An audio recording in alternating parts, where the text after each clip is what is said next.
para a gente. Então, vamos lá. Boa noite para todos que vai nos escutar a partir de agora. Estejamos todos na mesma sintonia, né? Procurando esse elo aí de ligação com a espiritualidade maior, com os mentores do nosso trabalho.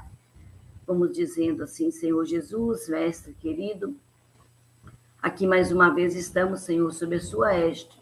Proteja-nos, Senhor. Ampara-nos para que o nosso pensamento fique firme em tudo que nós vamos agora ouvir, para que possamos aprender e apreender. E assim, Jesus, utilizá-los no nosso dia a dia. Muito obrigado, abençoe-nos a noite de sono, esteja aqui conosco, nos amparando. Que assim seja. Vamos lá então, gente. O João veio aí hoje fazer o estudo para nós, né? E se por acaso cair a minha internet aqui, vocês assumam aí, porque tá ruim desde o início, tá? Vai lá, João. Bom, boa noite a todos. Sempre uma alegria estar de volta. Seja presencial ou seja online, é sempre uma alegria estar de volta à nossa casa. E hoje a gente vai falar sobre uma lição que, quando a Conceição e eu fizemos as divisões dos temas, né, eu não pensei que eu ia me arrepender tanto de ter deixado essa lição toda como um estudo único, porque ela é sensacional. Eu não tinha reparado as nuances, os detalhes, as alegorias, quase que passam desapercebidas nela. E isso aqui merecia, sim, pelo menos uns 3 estudos. Mas, como a gente sabe que a gente vai voltar a abordá-la de um jeito ou de outro no futuro, para hoje, a gente vai tentar fazer ela, pelo menos, ela toda, assim é a intenção, numa tacada só. Ok? Lembrando que, mesmo depois do estudo, se houverem dúvidas, comentários ou qualquer tipo de cooperação, é só socializar no nosso grupo de WhatsApp. Perfeito? Então vamos lá. Deixa eu só chegar vocês um pouquinho para o cantinho aqui para não atrapalhar a minha leitura. Eu fiz um roteirinho, eu não vou socializar com vocês o roteirinho, não, porque ele está bem chumbrega, está bem só para eu entender. Okay? Mas depois que eu der uma organizada nele, se alguém tiver interesse em receber o material, é um textozinho, mais uma orientação. Vamos fazer como a gente gosta de fazer no NEP, como é orientado pelo próprio professor Honório. Vamos fazer a leitura, né? A gente vai comentando a leitura. A partir de agora, eu não estou mais enxergando vocês. Se vocês quiserem parar no comentário a qualquer momento, é só abrir o microfone e falar comigo. Ok? Então, só lembrando, a gente está lidando hoje com o capítulo 10 do Evangelho de João, entre os seus versículos 1 a 21, na nova tradução do Haroldo, na nova tradução não, tradução do Novo Testamento do Haroldo, ele está intitulado como Bom Pastor. Ok? Mas Bom Pastor é só um dos aspectos que Jesus fala nessa lição. É importante a gente contextualizar que essa lição, né, que tem uma parábola e um ensinamento alegórico de Jesus, ela acontece logo após a cura do cego de nascença, que foi aquela lição que o Miguel fez o estudo para a gente aqui. Né? E só para a gente lembrar, além de ser extremamente hilária, né, a lição da cura do cego de nascença, ela é quase que uma anedota, é extremamente bem-humorada. Por quê? Porque os fariseus não acreditam, chama o cego, aí não acredita no cego, chama os pais do cego, aí os pais do cego, com medo, falam assim, ele tem idade, vai lá, pergunta, aí chama de novo o ex-cego para falar, e o ex-cego ainda tira sarro da cara dos fariseus. Mas o contexto geral da passagem da cura do cego de nascença é Jesus demonstrando, como João gosta de falar, os semeions, os sinais de que ele é realmente o Messias. E mostrando para a comunidade judaica, nesse caso, para os doutores da lei, que deveriam sim ler os sinais, perceber as coisas que ele faz e não manter um orgulho que impedia eles de enxergarem. A moral da história da cura do cego de nascença, no capítulo 9 de João, é Jesus restaura a visão plena para aquele que era tido como amaldiçoado por Deus e numa grande provação, enquanto os doutores da lei, cegos pelo orgulho, se autoamaldiçoavam em não entender Jesus quanto Messias.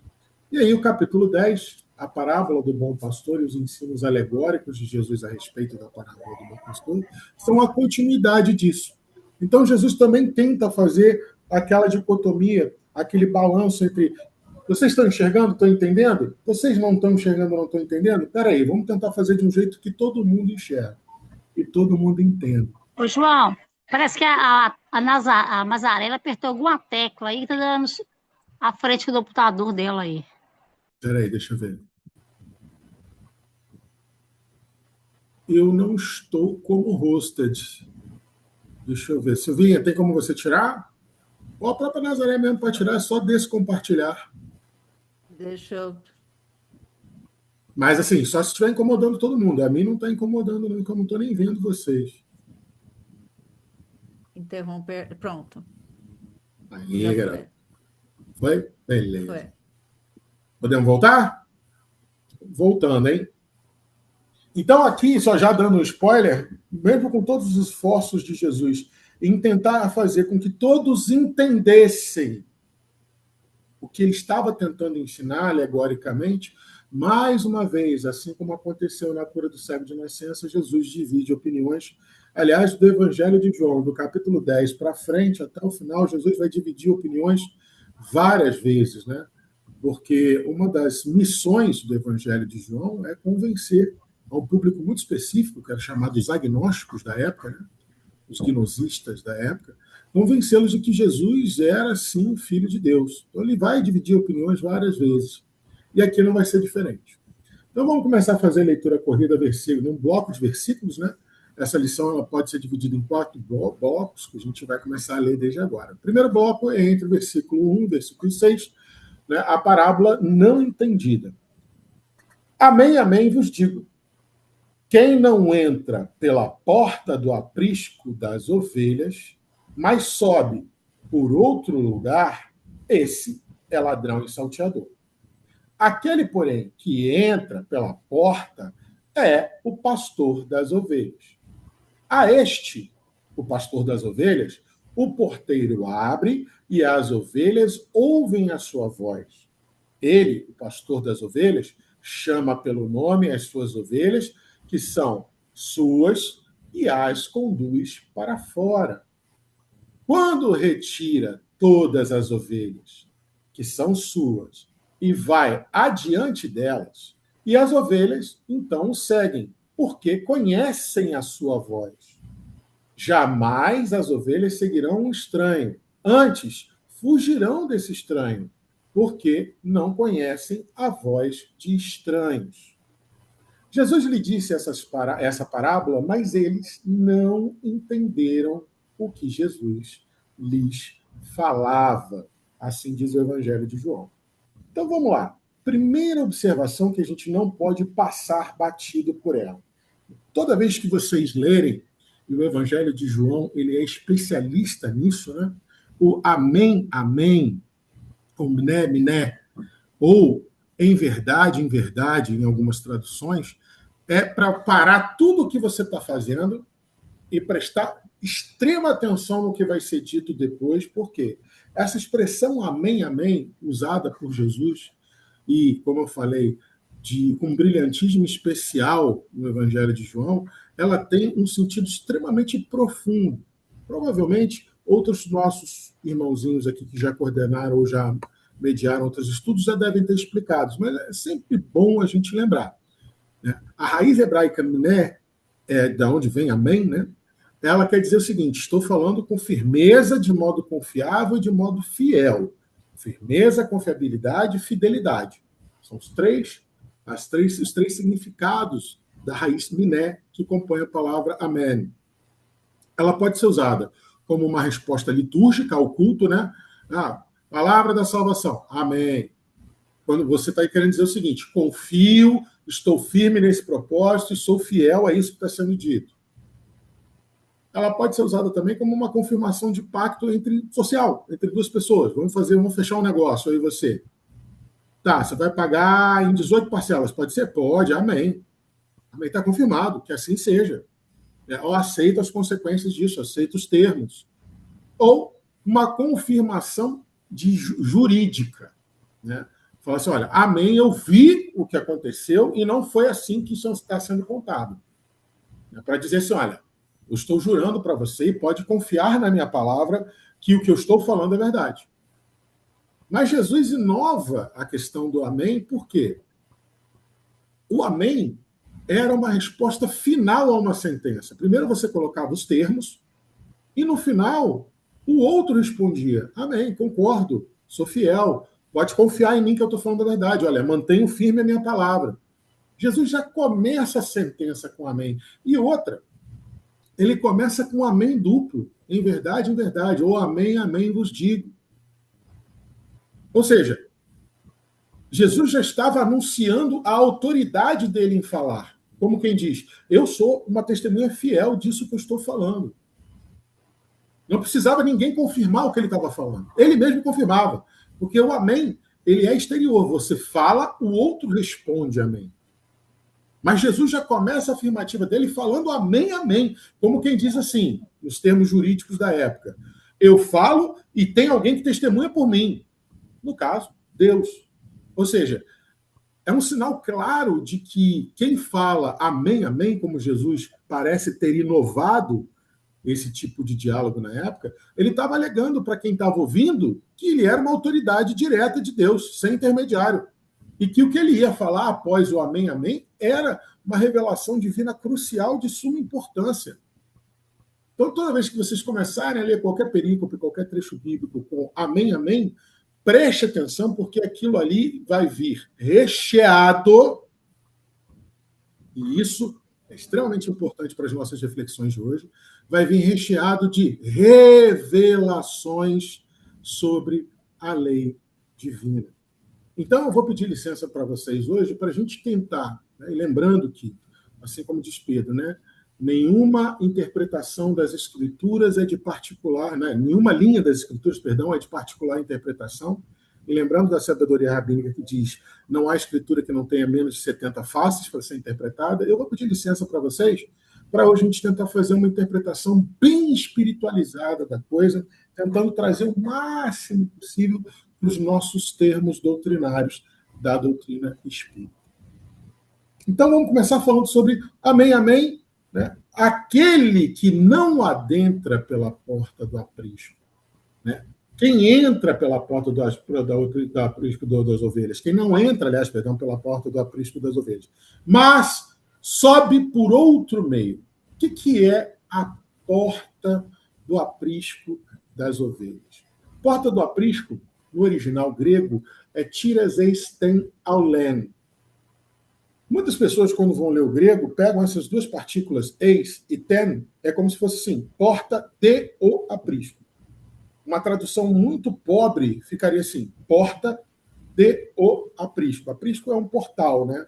Só que aí quando você vai estudando mesmo o uso dessas palavras na época de Jesus, quando você faz um estudo filológico, lexical, esse nome difícil, é só para dizer assim, quando eu vou lá e tento entender como aquilo era falado e para que aquela palavra era usada na época de Jesus, você vai chegar à seguinte tradução.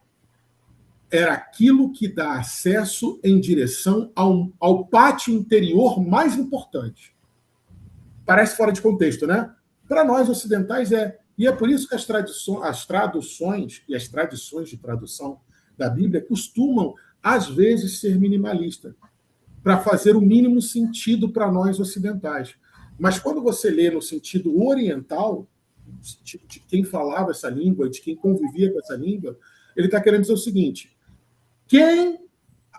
amém, amém vos digo, ou seja, prestem atenção que eu estou falando uma declaração divina, eu vou dar uma revelação divina.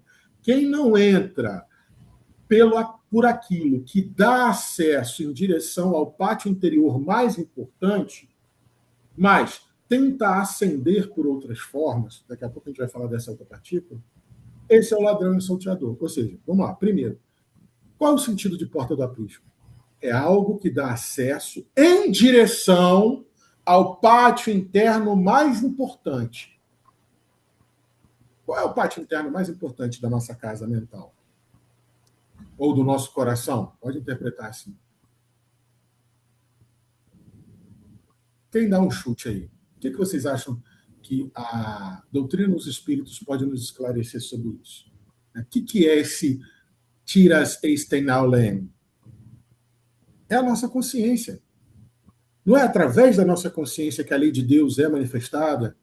Não é a nossa consciência que é o nosso ponto de interseção, não só com as outras inteligências incorpóreas, os espíritos do Senhor, mas com o próprio Deus, com o Mestre Jesus, com os espíritos de escola, com os nossos credores do passado, com os nossos espíritos afins? Nossa consciência não é exatamente isso. Não é através dela que nós, ovelhas, espíritos reencarnados frágeis, humildes, imperfeitos, viciosos, temos acesso ao bom pastor que bate a porta, que é Jesus? Então, hoje vamos tentar interpretar essa porta do aprisco como a nossa consciência.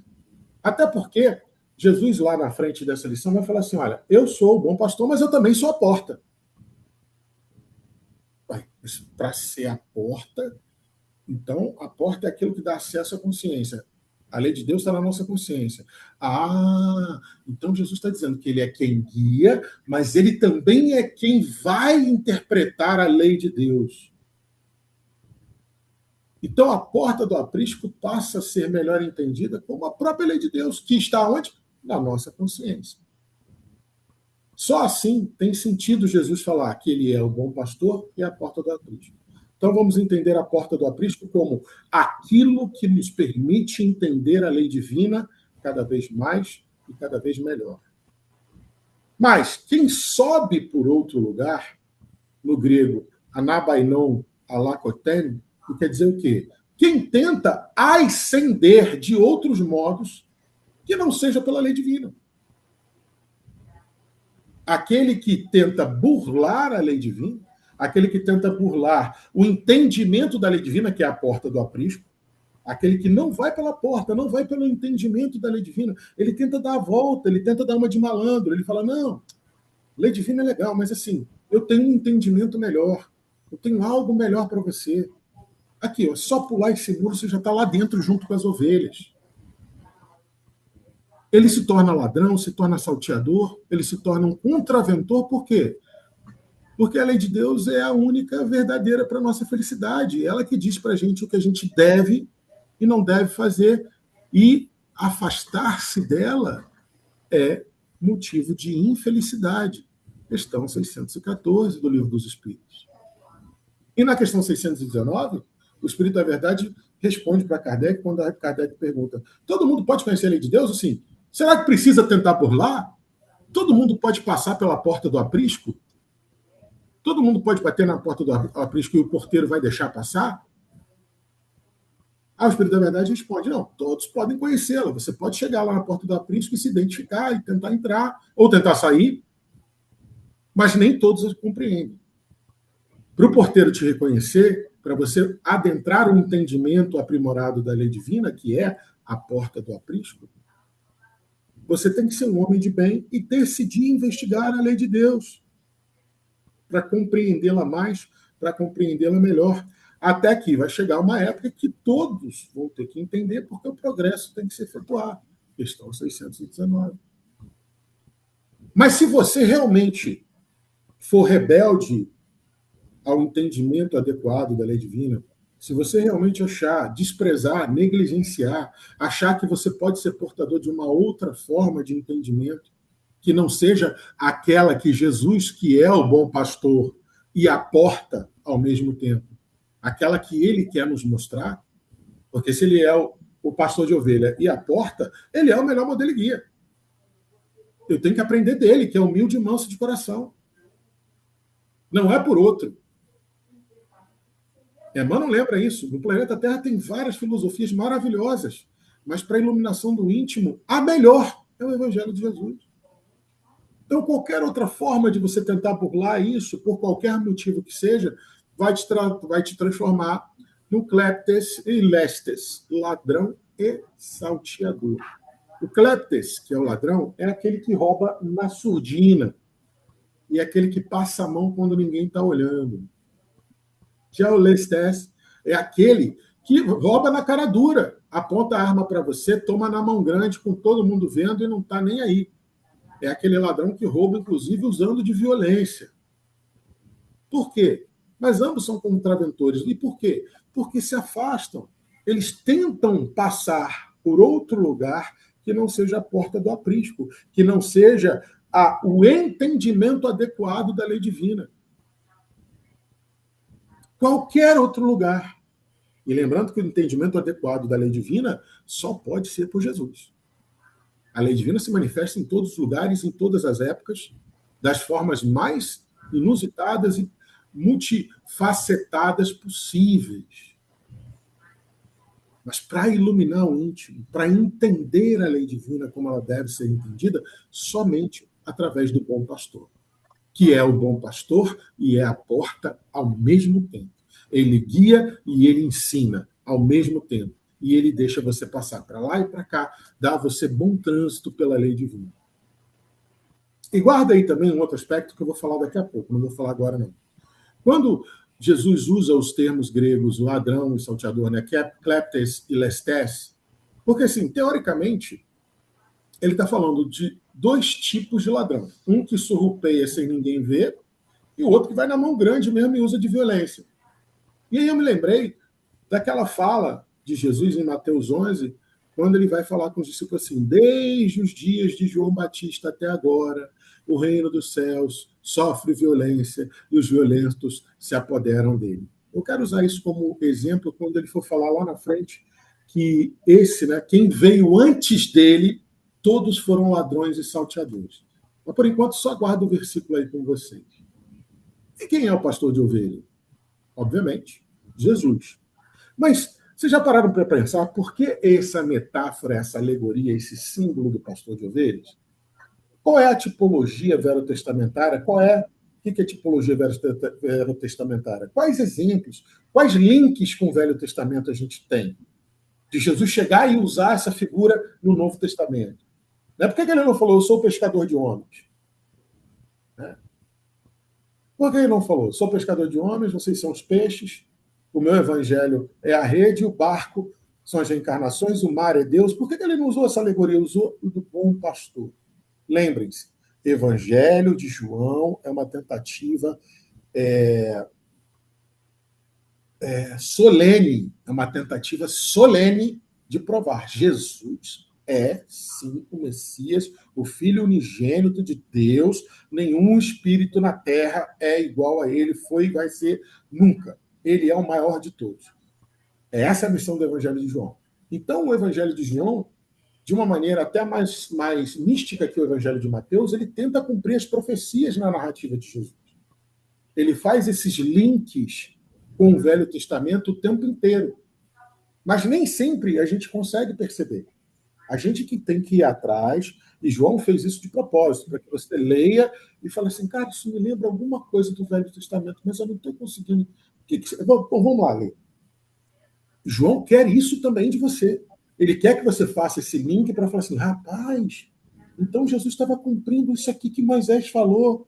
Por exemplo, lá em Números, quando Moisés recebe a notícia de que ele não entraria na Jericó prometida, ele não entraria na Canaã, prometida, que ele morreria vendo a Canaã, ele orou a Deus.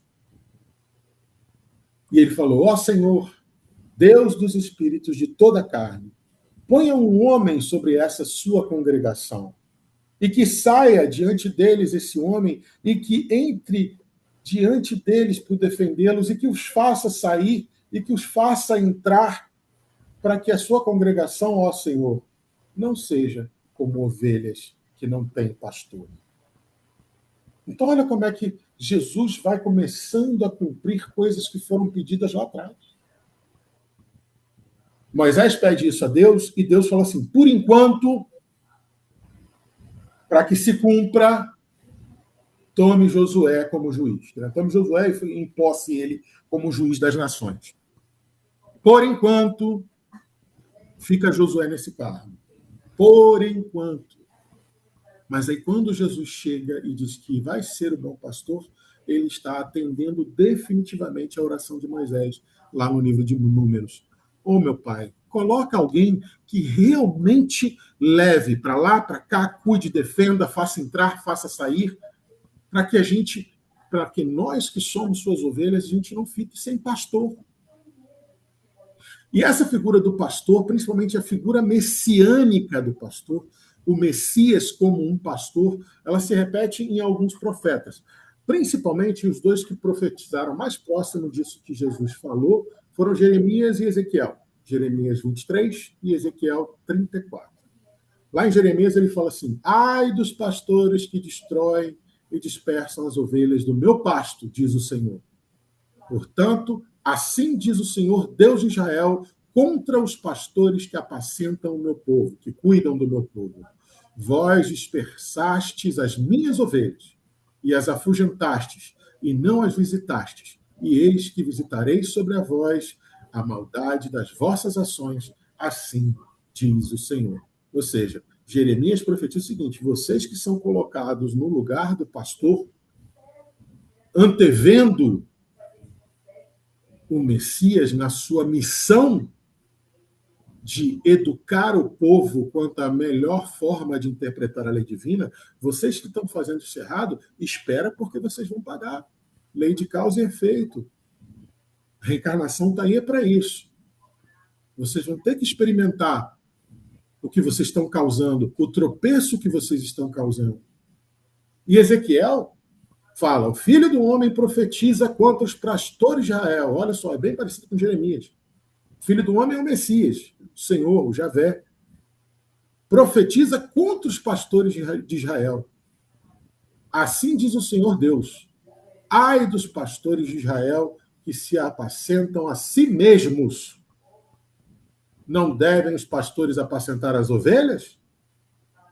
Vocês comem a gordura, se vestem da lã, matam o novilho cevado, mas não cuidam das ovelhas. Para vocês também tem consequências que vão ser duras.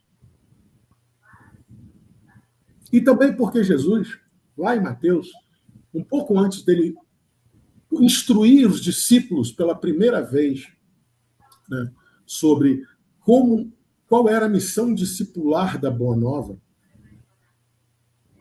para ser mais exato, um capítulo antes, uma perícope, perdão, antes de Jesus orientar os discípulos de qual seria a missão evangélica deles, lá em Mateus 9, nos versículos 36 a 38, quando Jesus fala sobre a situação das multidões, ele fala, Mateus narrando Jesus, né? E vendo as multidões, Jesus teve grande compaixão delas, porque andavam cansadas e desgarradas, como ovelhas que não têm pastor. E então disse aos seus discípulos: a ceifa é realmente grande, mas são poucos os obreiros. Rogai, pois, ao Senhor da ceifa que mande obreiros para a sua colheita. Então, sim, o pastor absoluto, o pastor, sempre foi, sempre será o Mestre Jesus. Ele é o melhor guia e modelo. Ele é o Cristo planetário. Ele é nosso governador. Ele é o absoluto sobre o nosso pastoreio. Mas sempre haverão, sempre houveram, ainda existem e sempre haverão outros espíritos que ajudarão nesse pastoreio. E aí sim, a esses será mais cobrado. Por quê? Porque a eles é dado a chance de falar em nome do Messias, do pastor. São subpastores, mas que estão delegados para representar o pastor soberano. E não se enganem vocês que esse pastoreio não é só na liderança espiritual religiosa. Esse pastoreio é na maternidade, na paternidade, no irmão mais velho, no casamento, na convivência, na lei de sociedade. O pastoreio, ele se transmuta em qualquer atitude necessária de liderança perante a lei de sociedade. E o porteiro que abre para Jesus? Quem é o porteiro? Vou deixar vocês pensarem um pouquinho. Quem é o porteiro que abre para Jesus? Vamos lá. Se Jesus é bom pastor, né? Se a porta do aprisco é um entendimento da lei divina, da lei natural, as ovelhas somos nós, daqui a pouco a gente vai falar sobre isso. Os ladrões salteadores são todas as pessoas que tendem a burlar, ou são resistentes, ou são rebeldes à lei divina. A gente também já vai falar deles daqui a pouco. Quem é o porteiro? Aquele que abre, e assim, prestem bem atenção, ele abre não para Jesus entrar. Ele abre a porta para que Jesus, chamando as ovelhas, elas possam vir. No grego original, para ajudar vocês a pensarem, o porteiro abre a porta. Tyroros anoigei, do grego originário, que quer dizer o seguinte: é uma pessoa posicionada em uma entrada muito específica para guardar aquela entrada. Tanto é que na época do tabernáculo, no Êxodo e antes do primeiro templo, quem fazia isso eram os levitas. Os levitas é que guardavam as portas do tabernáculo, eles que observavam quem entrava, quem saía, quem podia entrar, quem podia sair. Era um dever oficial deles. Está lá no livro de Crônicas e no livro 2, segundo livro de Reis. Levitas. Seriam os sacerdotes, então, os porteiros? Os bons sacerdotes? Será? Os bons sacerdotes seriam os porteiros. Mas um bom sacerdote, ainda assim, é uma ovelha, né? Ele precisa de Jesus tanto quanto qualquer um de nós. Aí eu fiquei pensando. E anoiguei, né, é abrir para deixar acessível o que estava fechado. Anoiguei é um verbo grego que tem exatamente esse significado. Aquilo que estava fechado se torna plenamente acessível. O quê? Qualquer coisa. Então, quando João fala que o porteiro abre, ele é a pessoa delegada para guardar, para cuidar, para organizar o trânsito de entrada e saída, mas também é a pessoa que tem que abrir, tornar acessível. E veja, ele abre a porta, Jesus está à porta, Jesus não entra. Jesus chama as ovelhas, pelo nome, inclusive. Aí sabe o que eu me lembrei? E aí eu vou pedir mais licença do que eu já pedi no início. Se vocês acharem que é muita viagem minha, fiquem à vontade para criticar. A gente pode debater isso. Mas pensando aqui com os meus botões, quem seria o porteiro de verdade, eu me lembrei de um texto que está no início de um livro que a gente adora, que fala o seguinte: os Espíritos do Senhor, que são as virtudes dos céus, qual imenso exército, que se movimenta ao receber as ordens do teu comando, espalham-se por toda a superfície da terra, e semelhante às estrelas cadentes, vem iluminar os caminhos e abrir os olhos aos cegos. Abrir os olhos àqueles que não enxergavam. Anoiguei os olhos de quem não enxergava. Os olhos dos cegos estavam fechados, os Espíritos do Senhor os abrem.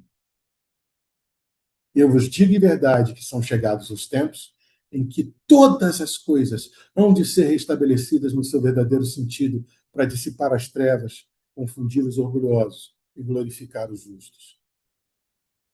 E lá no final, o Espírito de Verdade fala assim: homens, irmãos, a quem amamos, aqui estamos juntos de vós. Aqui quem? Nós, espiritualidade. Amai-vos também uns aos outros e dizei do fundo do seu coração, fazendo as vontades do Pai que está no céu. Senhor, Senhor, e podereis entrar no reino dos céus. Então, meus amigos, quem é o porteiro?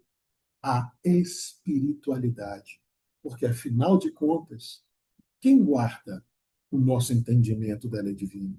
Quem é que protege? Quem é que passa o tempo inteiro ajudando-nos a não pervertermos o entendimento da lei divina? Quem nos intui a acessar detalhes da lei divina para que a gente não tropece? Não é a espiritualidade? E se você for lá na questão 627 do Livro dos Espíritos, você vai ver. Os Espíritos falam: nossa missão consiste em abrir os olhos e os ouvidos a todos. E aí mais, foi aí que eu me convenci que o porteiro é realmente a espiritualidade. Na questão 627, o Espírito da Verdade fala assim: a gente tem que abrir os olhos e o ouvido a todos, confundindo os orgulhosos, desmascarando os hipócritas, que são quem? Os ladrões e salteadores. Se o ladrão e salteador dá a volta pela porta do aprisco e tenta pular o muro lá atrás, quem é que vai pegar ele com a boca na botija? Quem é que vai ter que tirar ele do meio das ovelhas? Quem é que tem que perceber que uma ovelha pode estar sendo assaltada? Não é o porteiro? Está aqui, ó. Eles são o porteiro. Nossa missão é abrir os olhos e ouvidos a todos, confundir os orgulhosos, desmascarar os hipócritas e os que vestem a capa de virtude da religião, a fim de ocultarem suas torpezas, porque o ensino dos espíritos tem que ser claro e sem equívoco, para que ninguém possa pretextar ignorância e para que todos possam julgar e apreciar com razão.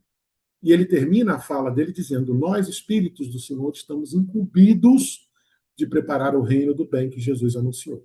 Daí a necessidade de que a ninguém seja possível interpretar a lei de Deus ao sabor das suas paixões, nem falsear o sentido de uma lei toda de amor e caridade. Aí eu pergunto para vocês: será que é muita viagem minha falar que o porteiro é a espiritualidade? Não é ele que tem que cuidar das ovelhas? Se o ladrão vier, não é ele que vai ter que expulsar o ladrão? E não é ele que é o guardião da porta. E a porta a gente não combinou que seria o nosso entendimento, a capacidade de entender a lei divina? Porque passando por essa porta, nós, ovelhas, né, vamos até o pasto e voltamos para o lugar seguro. E vamos até o pasto e voltamos ao lugar seguro. Ovelha, inclusive, probata, do grego, é uma das figuras mais alegóricas da cultura oriental antiga, sobretudo a cultura do Médio Oriente, Oriente Próximo, da onde o povo de Israel fazia parte. Para eles, probata, que nós traduzimos como ovelha, é qualquer animal que vá em frente quando for tocado, representando qualquer animal que é extremamente suscetível, influenciável. Você quer coisa mais suscetível e influenciável do que a alma reencarnada? Ovelhas somos nós, almas reencarnadas. Ou vocês estão esquecendo da questão 459 do Livro dos Espíritos? Tem os espíritos influência sobre nossas ações e pensamentos? Muito mais do que você imagina. De ordinário, muitas das vezes são eles que vos governam, eles que vos pastoreiam, porque vocês são probata. Porque nós somos ovelhas, que somos tocadas em frente, somos altamente influenciáveis. Qualquer traço de materialidade nos influencia. E a gente vai ver isso ali na frente. Jesus vai falar sobre isso quando fala sobre o assalariado. O que é o pastor assalariado? É aquele que vai te pastorear através das coisas materiais. Mas nós somos as ovelhas. Mas não somos qualquer ovelha. É necessário entender, lembra? Eu falei para vocês, vamos tentar ter uma visão mais espiritualizada. A ovelha é o espírito reencarnado. E a gente precisa tomar consciência de que nós, almas reencarnadas, almas, né, espíritos reencarnados, somos probatas, somos ovelhas, por quê? Porque nós somos altamente influenciáveis. E qualquer um que chegue com um pouco mais de influência e tocar a gente vai. O que leva a gente a entender a importância da gente se empoderar do princípio inteligente que eu sou. A importância de me empoderar da minha razão da fé raciocinada, para que eu não seja uma probata, para que eu não seja uma ovelha, para que eu não seja só um animal que é tocado para lá e para cá, para frente, para trás, altamente influenciável. Espíritas, amai-vos é o primeiro mandamento, instruí-vos é o segundo. Fé raciocinada. E qual é a base ideal de uma fé raciocinada? É exatamente o que Jesus fala logo depois disso. Ó, o porteiro abre e as ovelhas ouvem a sua voz. Ele chama pelo nome as ovelhas, que são suas e a conduz para fora. Presta atenção, Jesus não chega nem a entrar no redil, no aprisco, no pátio interno mais importante, que é a nossa consciência. Ele não chega nem a entrar, ele não violenta a nossa consciência. Ele chama para fora. E Ketsia, né? Onde vem a raiz de igreja, chamar para fora. A voz de Jesus é o evangelho. Não é assim que ele orienta a gente? Não é assim que ele nos chama? E não é o evangelho o compêndio mais compreensível para o nosso estado atual de entendimento da lei divina? Não é pelo evangelho que nós conseguimos entender a lei divina mais e melhor dentro dos nossos limites evolutivos enquanto espíritos? Porque se permanecerdes na minha palavra, sereis verdadeiramente meus discípulos e conhecereis a verdade vos libertará. João 8, 31, 32. Jesus falando com os judeus que tinham sido divididos no templo, mais uma vez, quando ele fala assim, ó, antes de Abraão ser, eu já era. Antes de Abraão existir, eu já existia. Aí o povo ficou doido. Aí dividiu. Quem acreditou, ele falava, se vocês permanecerem na minha palavra, vocês vão ser meus discípulos verdadeiros. E aí vocês vão conhecer a verdade que liberta. A minha voz. Se permanecerdes na minha palavra. Se me amais, guardai meus mandamentos, lá em João 14. Mandamentos. A palavra grega original quer dizer, mandamento é aquela palavra de ordem. Se alguém me ama, guardará a minha palavra, e meu Pai o amará, e viremos para ele e faremos nele morada. Também João 14, como Jesus encerra o discurso, dizendo, guarda a minha palavra, que aí eu e o Pai viremos sobre você e faremos morada. Aí sim, nós vamos entrar no seu aprisco. Vamos entrar no pátio interno mais importante, que é a sua consciência. Vamos fazer morada. Então, a voz de Jesus é o Evangelho. É o Evangelho. Colocando pingo nos is e mostrando que cada uma dessas alegorias vamos para o bloco 2, versículos 7 a 10, onde Jesus, vendo que a galera não tinha entendido, disse novamente, amém, amém vos digo, eu sou a porta das ovelhas. Aí o nego deve ter falado assim, pô, Jesus, tá de brincadeira, né? Você não era o pastor, cara? Na outra explicação, você era pastor, pô. Agora você é a porta da tua. Ih, ó, não tô entendendo nada mais. Mas é justamente o que eu falei antes. Ele pode ser o pastor e ele pode ser a porta. Porque ele é quem guia e quem ensina. É quem guarda, quem trata, quem leva a gente para o pasto, quem traz a gente de volta de segurança para o aprisco. Mas ele também é quem ensina. Ele é a própria interpretação da lei divina. Por isso que ele é a porta das ovelhas, o aprisco. Porque ele é a melhor forma que nós temos acesso de entendimento da lei divina. A gente não combinou que a porta do aprisco seria o entendimento da lei divina? Qual forma? Fala, Conceição. Conceição? Foi, é. Traído.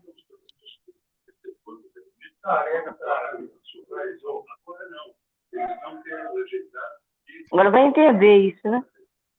Conceição. Marta, fecha o microfone. Quer ver que ela ouviu? Já fechei. Aí, viu? Valeu.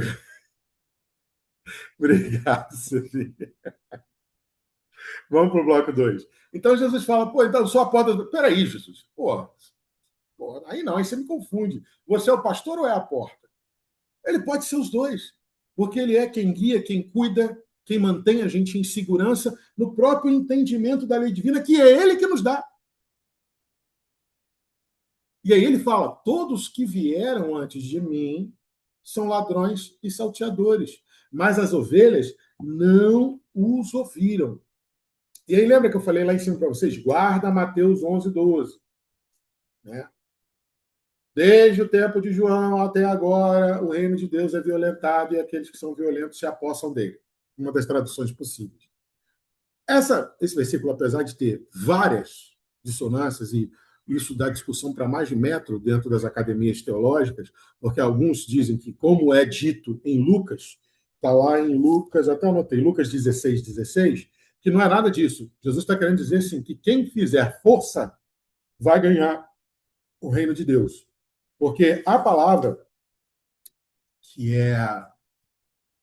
esqueci a palavra grega, batiniskai.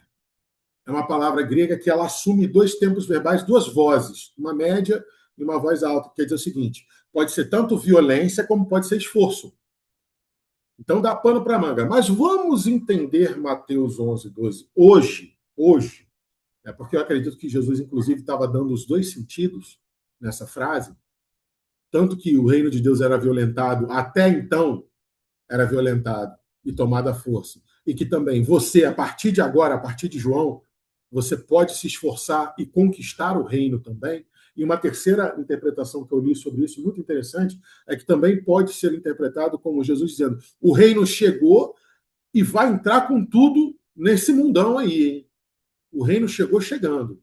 E não adianta querer segurar, não. Não faça força, porque ele é imparável. Mas hoje vamos admitir a frase de Jesus só pelo foco do que até então, desde os dias de João até agora, o reino dos céus sofre violência e os violentos se apoderam dele, como é a tradução do próprio Haroldo. Essa tradução que eu estou usando é a tradução do próprio Haroldo. Só para a gente tentar criar um entendimento, tá, gente? Lembra, eu estou propondo um entendimento possível. Não quer dizer que vocês precisem acreditar. Mas preste atenção em como a frase é constituída. Desde os dias de João Batista até agora. Mas peraí, os dias de João Batista são agora, Jesus. Não, você não está entendendo. Vou repetir. Desde os dias de João Batista até agora. Não, Jesus, mas os dias de João Batista é agora. Ele está reencarnado junto com o Senhor. Não, peraí. Presta bem atenção. Vou repetir bem devagar. Desde os dias de João Batista até agora. Então, peraí, Jesus, você está querendo dizer que um João Batista anterior ao João Batista de agora. Um João Batista anterior ao João Batista de agora só pode ser Elias. Isso, bingo. Então, vamos tentar interpretar que desde os tempos de João Batista na sua reencarnação como Elias, até agora na sua reencarnação como Elias, que há de vir, o reino dos céus sofre violência e os violentos se apoderam dele. E isso, se você interpretar dessa forma, faz total sentido histórico, crítico. Por quê? Os tempos de Elias inauguram uma era de quase 1000 anos, 900 anos, 800 e pouquinho, 900 anos, entre Elias e João Batista, segundo os melhores consensos de hoje. 900 anos, 800 e poucos anos. Esse período foi o período em que o povo de Israel foi mais violentado. Eles passaram por 2 cativeiros. Mais 2 povos, os Seleucidas, os gregos, né, dominando eles. Eles saíram do cativeiro, veio outro povo dominar, veio o Alexandre o Grande, foi lá e dominou de novo. Aí, quando acabou o Império Seleucida na Revolução dos Macabeus, que eles acharam, agora nós vamos reinar. Vieram os romanos. Nossa, mas que tortura, cara. Todo mundo querendo pegar o povo de Deus e dominar pela violência. Foram os 1000 anos, né? 900, 800 a pouquinho, a 1000 anos, né? 900 para ficar redondo, em que o povo de Jerusalém, o povo de Deus, mais sofreu violência. Eles foram, primeiro caiu Israel, o reino do norte, com os assírios. Depois caiu Judá, o reino do sul, com a Babilônia. Aí, quando eles voltaram, quando o rei persa Dario venceu o Império Neobabilônico, falou: judeu, pode voltar para casa, não gosto de judeu, não. Vai, volta lá para Israel, vai lá, pode construir, vou te ajudar a construir o seu templo, constrói lá o segundo templo bonitinho e tal. Aí veio Alexandre, fez o Império Ptolomaico e Seleucida. Aí ficou Jerusalém, ficou os judeus entre o Império Seleucida e o Império Ptolomaico, ele no fogo cruzado dos dois, os dois brigando e ele no meio. Até um dia que o rei Seleucida foi e sacrificou uma porca no templo, uma porca animal, uma porcazinha, dentro do templo de Jerusalém. Os judeus falaram: não, chega. Aí teve a revolta dos macabeus, expulsaram, tentaram dominar o reino. Graças a Deus, vamos começar um reino só nosso de novo, igual era na época de Davi. Vamos nós, vamos! E eram os romanos. Que sofrimento. Por isso que essa frase de Jesus tem que ter esses 3 sentidos possíveis. Ele lembrando, olha, nesse período de 900 anos, em que o Elias veio a primeira vez e está voltando para anunciar o dia glorioso do Senhor, ou seja, a vinda do Messias, vocês sofreram todas as violências, passaram por todas as expiações, passaram por todo tipo de provação, para preparar o espírito de vocês. Não foi castigo, foi uma preparação, para vocês entenderem quem é esse pastor que está chamando vocês. Primeira interpretação.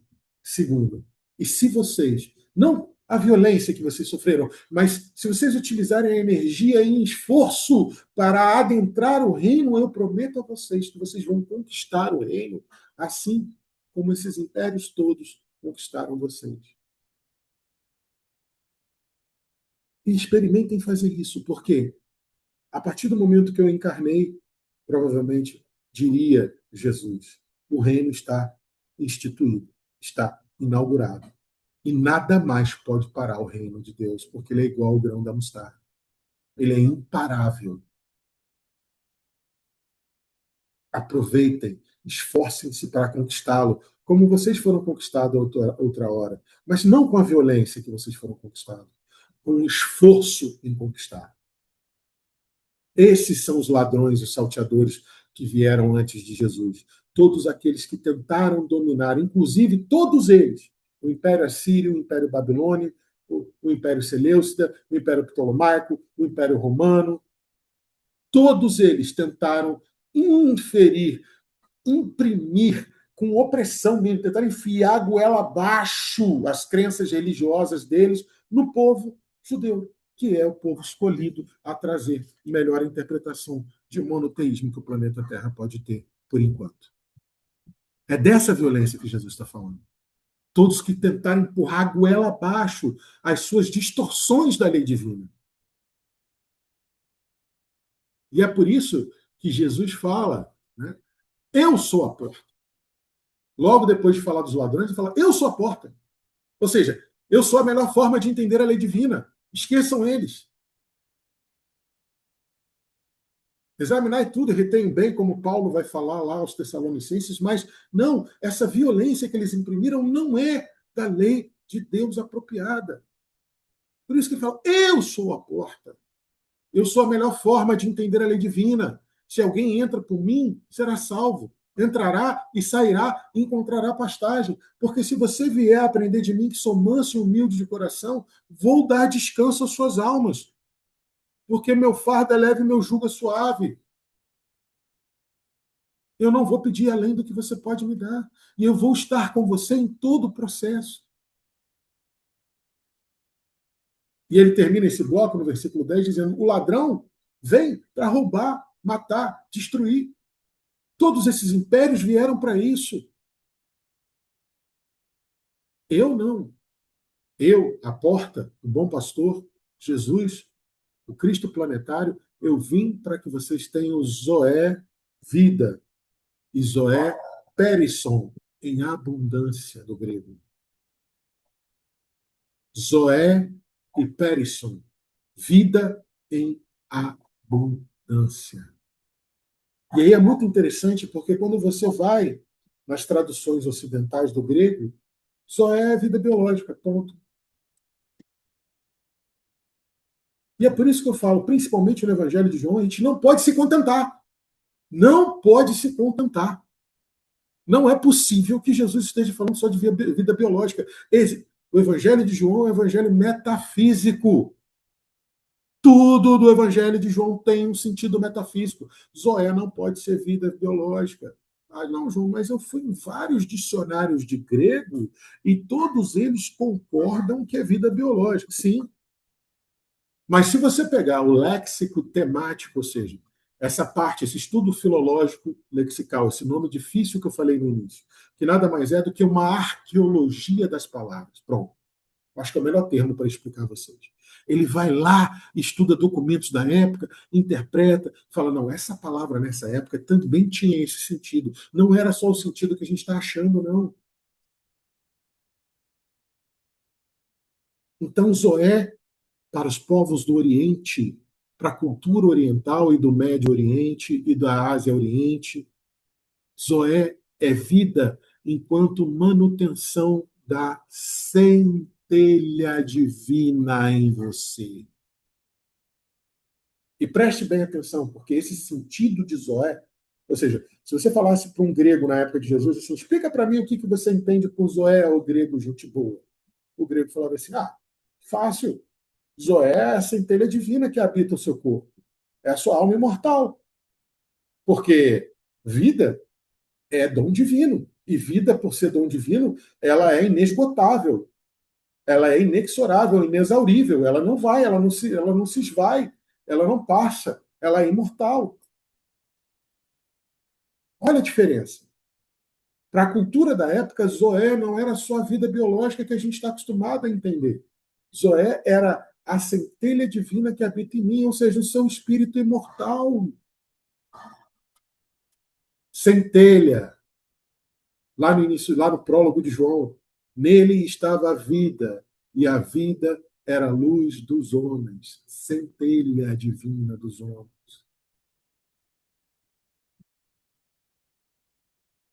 Assim como o Pai tem vida em si mesmo, ele também concedeu o Filho para que o Filho tenha vida em si mesmo. E eu pego a minha vida e dou. Ninguém tira de mim, eu que dou. Se bem que essa primeira frase está no João 5, né? Faz parte da nossa lição de hoje. Só exemplificando. Vida é sempre vida enquanto espírito imortal. Toda vez que vocês lerem a palavra vida, principalmente nos textos de João, entendam como a vida do espírito imortal. Então, Zoé Perissó é vida enquanto espírito imortal e Perissó é o máximo possível, não é só em abundância. Perissó quer dizer ocupar todos os lugares. Propriamente, a tradução de Perissó, na época de Jesus, era ocupar todos os lugares. Como se fosse assim, você pega, tem um dique, uma barreira de um diquezinho, ele rompe, aquela água que está embarreirada, vem e ocupa todos os lugares possíveis. Isso é Perissó, isso é a mudança. Então, Jesus veio para que o nosso espírito ocupe todos os lugares possíveis, esteja em todos os lugares, seja imortal e pleno, como é a centelha divina que habita na gente. E assim, a gente já passa para o terceiro bloco, os versículos de 11 a 18, quando Jesus já começa a falar assim, eu sou o bom pastor. Pô, Jesus, mas você não era a porta, eu era o bom pastor, era a porta, o bom pastor de novo. Pô, Jesus, decide aí o que você quer ser. Não, ele é os dois. Ele volta a falar, eu sou o bom pastor. Além de ser a porta, além de ser a melhor forma de entender a lei divina que vocês vão ter, eu também sou aquele que vai guiar vocês pelos pastos. Vou guiar vocês pela seara do espírito mortal. Eu vou guiar vocês pela sua jornada reencarnatória. Eu vou guiar vocês na existência espiritual. Eu sou o pastor. Eu cuido de vocês. Eu levo vocês para o pasto. Eu trago vocês de volta em segurança e protejo vocês dos ladrões e dos salteadores. Mas tome cuidado, continua Jesus no versículo 12. O assalariado, o que é o assalariado? Era o pastor que era pago por alguém para cuidar das ovelhas, porque eu não posso. Coisa extremamente comum na época de Jesus. Né? Para as pessoas que conseguiam, tinham famílias maiores e eram mais arraigadas no trabalho, eram mais afeitas ao esforço, elas tinham as ovelhinhas dela e tinha também o campo de agricultura, de plantio de uva, de tâmara, de azeitona, de trigo, geralmente trigo, né? As outras, tâmara, azeitona e uva, geralmente eram culturas que exigiam muito, então a pessoa ficava só por conta daquilo. Mas o trigo nem tanto. Então, tinha gente que tinha suas ovelhinhas, tinha o trigo. Não dá para eu estar em dois lugares, não dá para cuidar de... Hoje é dia de separar o joio do trigo. Dia de colheita. Não vou poder cuidar das minhas ovelhinhas nem hoje nem amanhã. Vou contratar um assalariado. Quem é o assalariado? É aquele que, recebendo os louros da atividade de pastorear, não consegue criar compromisso. É a reprovação de Ezequiel 34. Vocês não tinham que estar cuidando das ovelhas? Vocês não tinham que estar defendendo? Não, mas vocês estão aí, ó, tomando o leite das ovelhas, comendo a carne das ovelhas, usando a lã das ovelhas. Agora, cuidar das ovelhas que é bom, nada, né? Essa é a puxada de orelha de Ezequiel 34. Por isso que Jesus fala, esses vão estar lá. Porque estão ganhando para estar lá, vão estar lá. Observando. Vai lá. Fala com o porteiro assim, ó.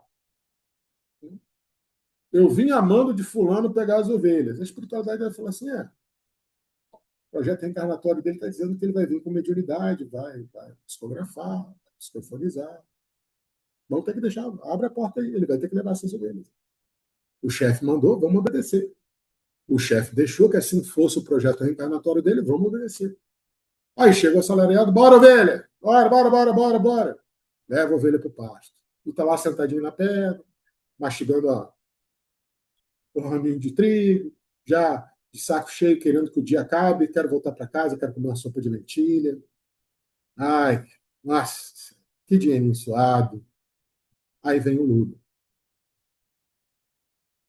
O que é essa alegoria? Eu vejo de duas formas. O assalariado como aquele que não vai ter compromisso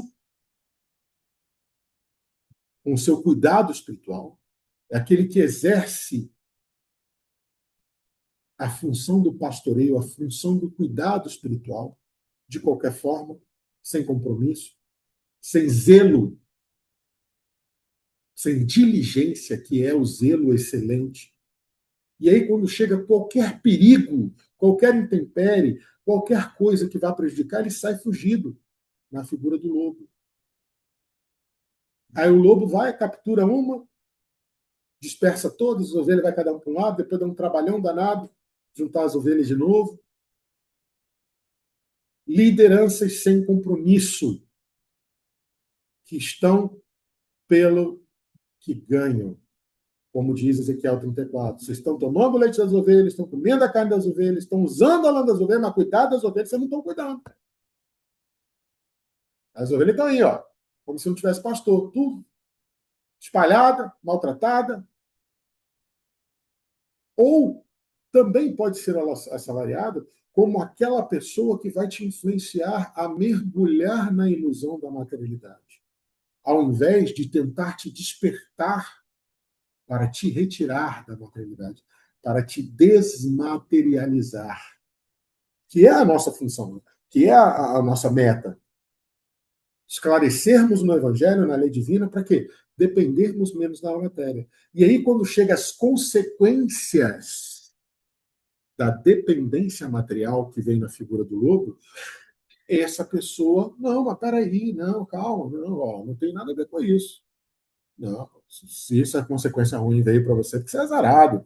Não, é porque você não soube investir direito. Não, também é uma forma de se interpretar. Esse é o assalariado. Seja um ou seja outro, qual é a nossa função de ovelhas? Já que o assalariado não se importa com as ovelhas, ao contrário do bom pastor. Aquilo que eu já falei lá atrás. Espíritas, amai-vos, é o primeiro mandamento, instruí-vos. Torne a sua fé raciocinada. Torne-se uma ovelhinha esperta, malandra, sagaz. Para quê? Para que, quando abrir a porta do aprisco e chamarem o seu nome do lado de fora, você saiba, eu conheço essa voz, é Jesus. Eu vou. Ó, eu não conheço a voz, não. Não sei quem é, não. Fecha a porta aí, porteiro. Não sei quem é, não. Não, mas aí, ó, vai ficar gritando aí do lado de fora. Eu não vou, não. Desculpa.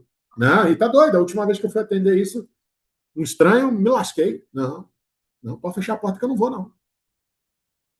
É isso. Se proteger do assalariado, do lobo, do salteador, do ladrão, é você trabalhar com o porteiro, que é a espiritualidade, trabalhar junto com ele em equipe, com mais razão, com uma fé mais raciocinada, com instrução, com entendimento da lei divina. E aí Jesus fala, o assalariado não se importa, mas eu sou o bom pastor, eu conheço as minhas ovelhas e minhas ovelhas me conhecem. Então, para ser ovelha de Jesus, tem que conhecê-lo. Não é aceitá-lo. é conhecê-lo. Não é saber da existência dele, não é saber dos feitos dele, é entender Jesus. Conhecê-lo no sentido de entender. Por quê? Porque só assim você vai entender porque Jesus entregou a sua vida por nós. E é o que ele fala no próximo versículo. Assim como o Pai me conhece, o Pai me entende, o Pai me sonda. A palavra conhecer no grego, ela quer dizer assim, uma sondagem profunda. É o conhecimento que vem do estudo profundo, o conhecimento que vem do exame minucioso. Eu conheço a fundo. Assim como o Pai me conhece a fundo, eu também conheço o Pai a fundo. E aí, por isso que eu entrego a minha vida pelas minhas ovelhas. Por isso que eu entrego, porque eu sei que é do Pai, a minha vida é do Pai, o Pai me conhece. Ele vai me justificar, ele vai entender o meu ato. E aí Jesus faz uma quebra, né? Talvez já querendo introduzir a ideia de que, já que eu vou entregar minha vida, não se esqueçam de um detalhe. Antes que eu me esqueça, deixa eu falar para vocês. Né? Querendo dizer assim, Jesus. Então, eu vou entregar minha vida, né? Vocês ainda não entenderam isso, eu vou falar mais 2 vezes antes de ir para o Calvário, né? Aí talvez vocês entendam. Mas então, eu vou entregar minha vida, mas não se esqueça que eu tenho ovelhas em outros apriscos. E é preciso também que eu conduza essas ovelhas dos outros apriscos, porque elas também ouvirão minha voz. Aí haverá um só rebanho e um só pastor. Por isso que o Pai me ama. Porque eu entrego a minha vida para recebê-la novamente. Como quem diz assim: quando eu entregar minha vida e for crucificado, tudo aquilo que eu me propus a fazer em nome do Pai vai estar consumado. E aí, a simples autoridade de ter consumado a vontade do Pai nas minhas escolhas e nos meus atos me confere uma autoridade que aí outras ovelhas que não me conheciam entre aspas, vão ouvir a minha voz. Por isso que ele fala lá no final: quando erguerem o Filho do Homem, aí sim, todos virão até mim. É isso que ele está falando. Quando eu desencarnar dessa maneira injusta, vicária, eu estarei cumprindo minuciosamente a vontade do Pai. E aí a autoridade espiritual que eu vou ter também, não que não tivesse, tá, gente? Pelo amor de Deus, não me entendam mal. Não que não tivesse. Mas passado por aqui, passado pelo que passou, até os espíritos que tinham olhos fechados para ele, o Mestre Jesus, o Cristo planetário, vão abrir, e mesmo que queiram manter os olhos fechados, os ouvidos não estarão. Por isso que ele fala assim: ouvirão a minha voz, e haverá um só rebanho e um só pastor. Ou como diz Mateus no final dele, e esse evangelho, no capítulo 24, sermão profético, e esse evangelho do reino será pregado em todas as nações, e aí sim virá o fim. Qual é o fim? Um só pastor, um só rebanho. Esse é o fim. A finalidade. Não é que depois disso vai acabar. Vai acabar a era de ignorância, talvez a era de expiação e provação, mas a finalidade é essa. Esse evangelho do reino será pregado em todas as nações, e aí virá o fim, porque haverá só um rebanho e só um pastor.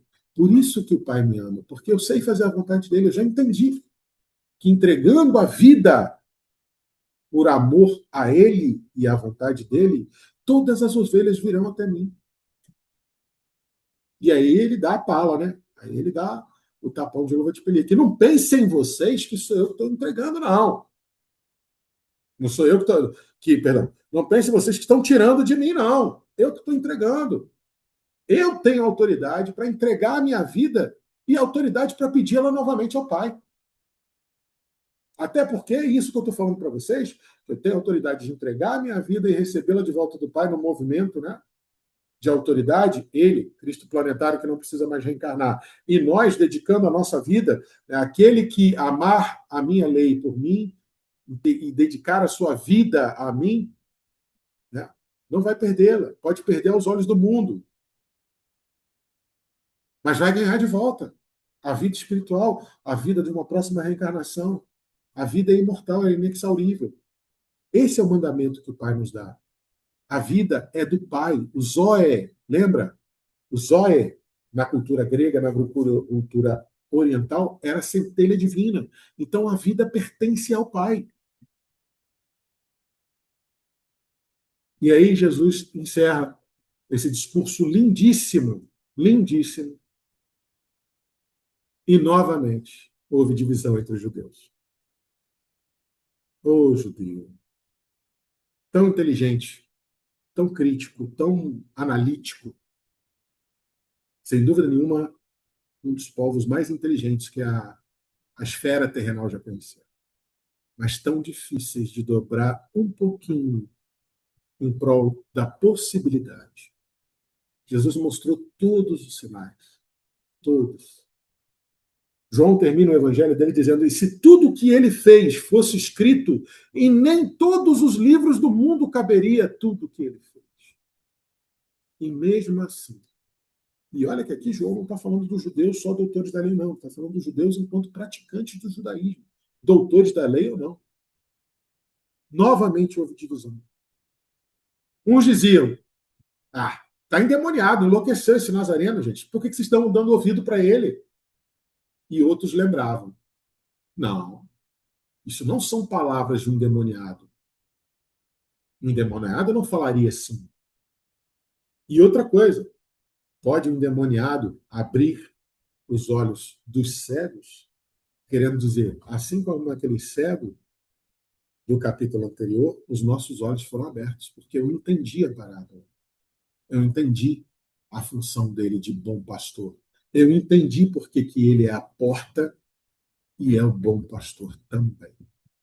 E por isso eu não sou mais um cego.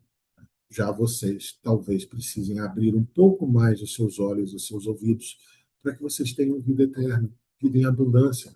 Poderia ter dito qualquer um dos judeus que aceitou Jesus naquele momento. Fato é, meus amigos, que até hoje, passado mais de 2000 anos, nós todos ainda nos dividimos, tal qual o povo judeu, muitas vezes em que Jesus chama a gente à porta do aprisco. Porque ele nos chama a todo momento. Todo momento Jesus quer pastorear nós, ovelhinhas, ovelhinhas indefesas, fracas, perdidas, influenciadas. A todo momento ele nos chama. E mesmo assim, nós a todo momento que ouvimos a voz de nosso mestre, nosso bom pastor, nosso coração se divide, tal qual a opinião dos judeus. Aqueles que ainda falam: não, isso é besteira, não é possível que Jesus possa estar me chamando para isso. E outro que fala, o outro lado que fala: abrir os seus olhos e seus ouvidos e veja se esse chamamento não é para ter vida e vida em abundância. E aí, meus irmãos, nossas reflexões terminam por aqui e eu abro para a gente poder partilhar nossas ideias.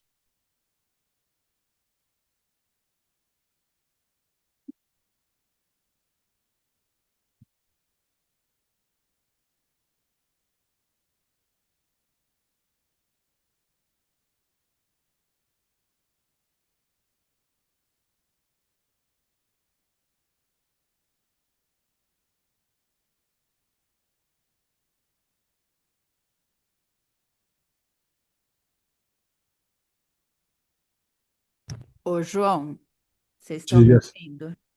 estou te ouvindo, Silvinho? Eu acho que essa passagem de hoje, muito linda, muito profunda, né? Ela conversa um pouco com esse momento que a gente anda vivendo, né? Sim, Com conversa. essa violência, né? Com esses conflitos. E a gente vê que o Cristo e chega em momentos difíceis como a gente está vivendo, né? De escalada de violência, de conflitos. O Cristo ele permanece sendo a única porta por onde a humanidade pode entrar na verdadeira vida, né? Então, eu acho que quando a gente olha para esses conflitos atuais, a gente vê esses povos tentando entrar no mundo, pulando o muro e não passando pela porta do Cristo, né? Porque essa porta, como você lindamente nos trouxe, ela exige perdão, reconciliação, humildade, renúncia ao orgulho, mas muitas vezes a gente ainda prefere, né, o território, o poder e essa vingança histórica, né? Gratidão. Gratidão recíproca, Silvinha. É isso mesmo. Essa lição veio em um momento muito bom de ajudar a entender, né? Não só a necessidade de que se cumpra a lei de transformação, né? E que a gente nunca mais chame de lei de destruição, que ela não tem nada de destruição, ela tem de transformação. A necessidade das transformações que a gente vai passar, já que estamos às portas da regeneração. Né? Uma lição dessa, ela reconforta, dizendo assim, pode confiar no pastor, ele vai te levar até o pasto, vai te trazer em segurança para o aprisco. Então, entrega a sua vida. É um exercício muito básico, apesar de ser meio temeroso, né, e parecer um exercício desconfortável, meus queridos confrades. Mas, para nós que professamos a doutrina dos espíritos, é um exercício extremamente legítimo. Você estaria pronto para entregar a sua vida hoje?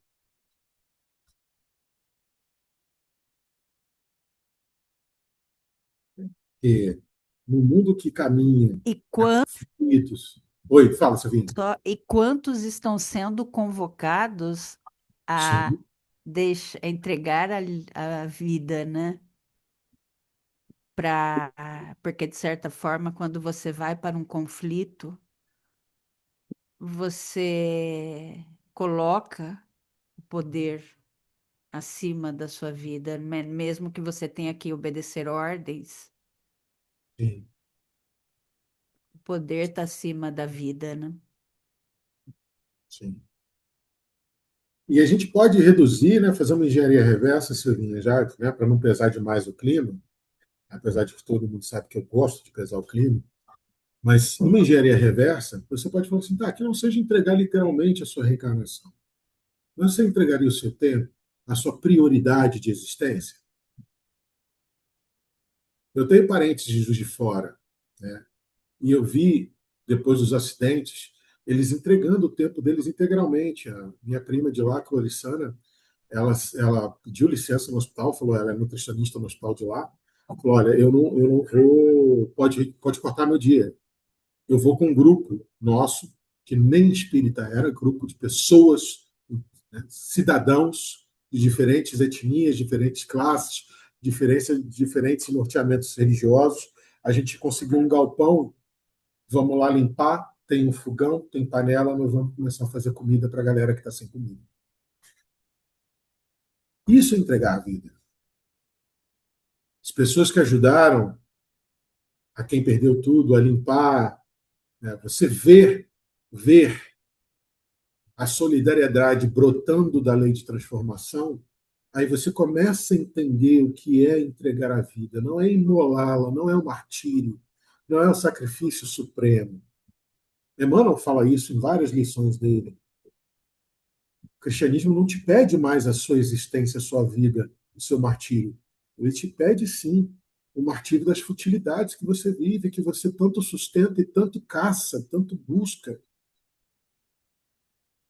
Talvez essa lição venha, Silvio, para que a gente comece a pensar o seguinte: o que realmente vai importar se Jesus resolver chamar você de volta hoje? Né? Como ele fala na parábola do rico louco, né? Ai, que safra maravilhosa!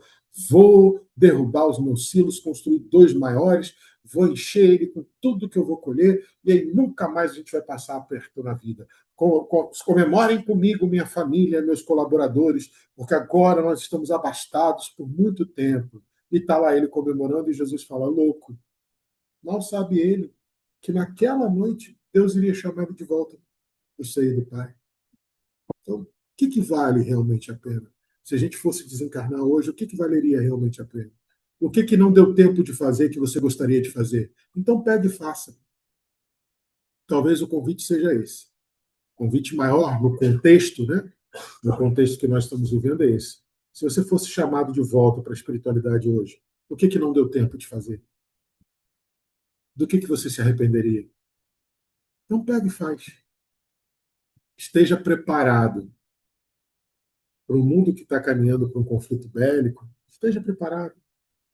Esteja preparado. Reveja suas prioridades. Pense um pouco mais em termos de vida espiritual. É isso. O Marquinhos, Silvia. É engraçado que eu tive a mesma percepção da Silvinha ainda agora, quando ela falou da questão da atualidade, se a gente trazer para essas questões, de conflitos internacionais. Quando eu fui pesquisar aqui o versículo 16, eu encontrei um texto de Emmanuel no livro A Verdade Responde, rumo a porvir, o capítulo, e ele fala justamente, aplicando nessa perícope, a questão das tempestades políticas, dos acordos internacionais e de como é necessário que nós consigamos promover a paz. Nós que já tivemos acesso de alguma maneira a essa porta. Quando eu li isso, ainda agora que enquanto o João Marcos falava, eu estava pensando, eu falei, nossa, tão atual, eu vou compartilhar depois desse texto lá no grupo. Coloca lá no grupo para a gente, por favor, Flávio. Aham. Tem algumas coisas que chamaram a atenção aqui, sobretudo porque ele fala que vai entrar pela porta, ele vai sair pela porta posteriormente e depois ele vai achar a pastagem. E aí eu fiquei, mas por que que ele vai sair? Ele entra pela porta, ele vai sair. Aí Emmanuel vai falar que muitas vezes você olha um rebanho ao lado, você se interessa por algum vegetal e você sai, se afasta da porta e lá você vai encontrar um lobo, justamente porque você estava imprevidente. Só que no estudo dessa perícope, quando você vai fazer as buscas, tem vários textos do seu Honório. E aí ele fala que quando você entra, vou até ler aqui que eu escrevi algumas coisas, quando você entra, você vai se embebedar de tudo aquilo que você aprende com as lições do mestre, mas esse sair, ele diz respeito a como é que você vai sair dos seus próprios emaranhados.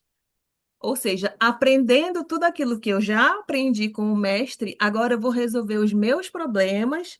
Ou seja, ele usa a expressão emaranhado kármico.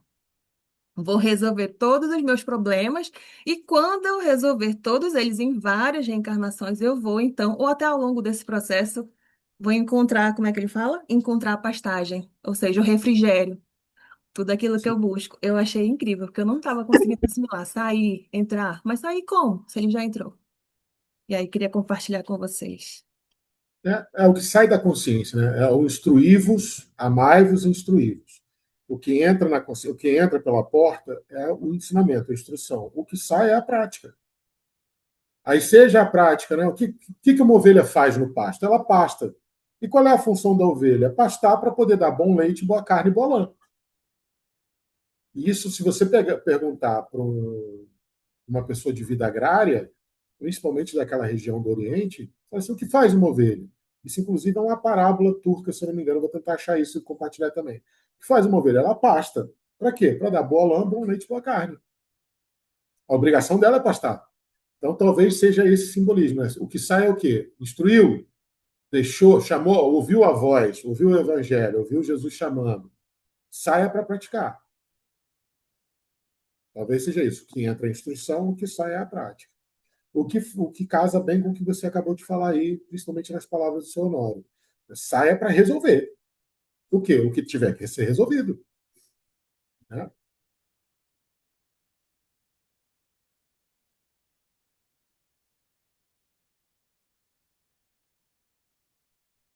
Mais alguém, gente?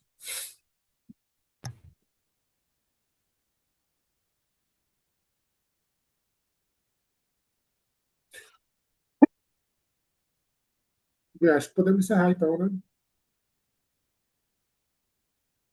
Microfone, Silvinho. Oi.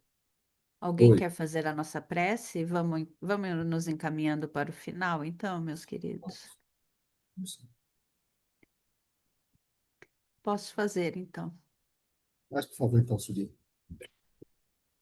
Meus queridos amigos, meus queridos irmãos, espiritualidade amiga, aos nossos mentores, pedimos a permissão para encerrar esse belíssimo estudo e pedimos ainda, Pai, que a luz desse estudo, que as nossas melhores vibrações possam acompanhar a cada irmão nosso que está em necessidade, que está em condição de vulnerabilidade, que está em lugares onde os conflitos estejam acontecendo, sejam eles externos, mas também em conflitos internos.